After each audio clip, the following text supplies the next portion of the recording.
So first and foremost, just a bit of background. Given the scenario we are in, which is COVID pandemic and contactless, everything is happening, including be it justice delivery mechanisms, including having board meetings, including even conversations. We have seen as a service provider to large corporates in the last many years, we've seen conversations on adopting of e-contracts and e-signing really shoot up. The assumptions which were coming from the actual users of e-contracting solutions, those assumptions have come up to the limelight again and again, which is why this platform serves as a good step in order to demystifying assumptions. So just taking it a few steps ahead here. Let's take a look at the primary assumption which companies or legal teams usually have. That's the question, which is whether e-signing is legal in India and what legal regimes apply.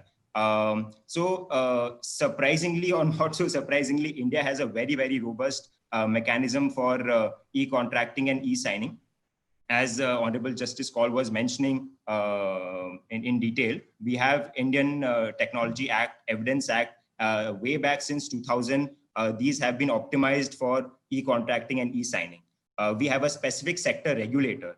Just like an RBI, which regulates payments and settlement in the country, we have controller of certifying authority regulating e-signing in country.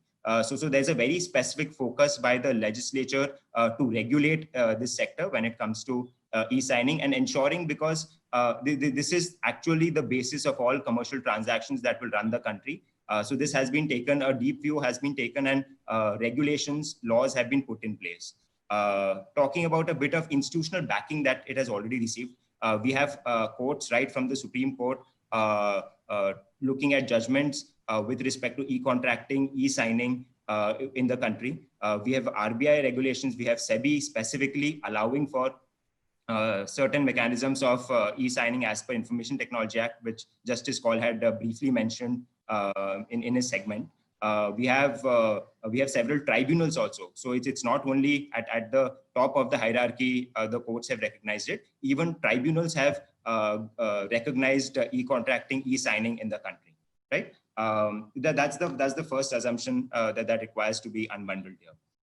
Coming to the second point, which is what deals with Section 3, Section 3A.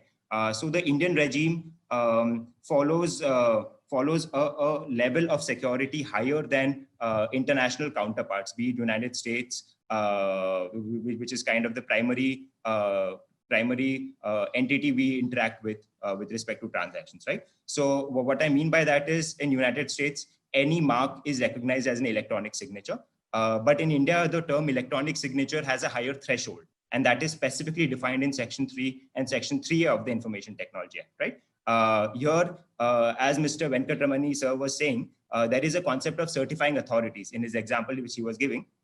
There is there is an entity called certifying authority under the regulator, which creates what is called as asymmetric cryptography key pairs, which actually ensures that whatever documents are being signed, they identify the signer, it's attributed to the signer, and the proof of enforceability is always there, right? So there is a specific mechanism and there is a certifying authority which ensures this happens as per Section 3 and Section 3 of the Information Technology Act. And there are 15 certifying authorities in the country. So the country is quite spoiled for choice when it comes to picking the correct mechanism. Given that there is a certifying authority, law also prescribes for certain presumptions in its favor, and Ashish will be covering this in more detail.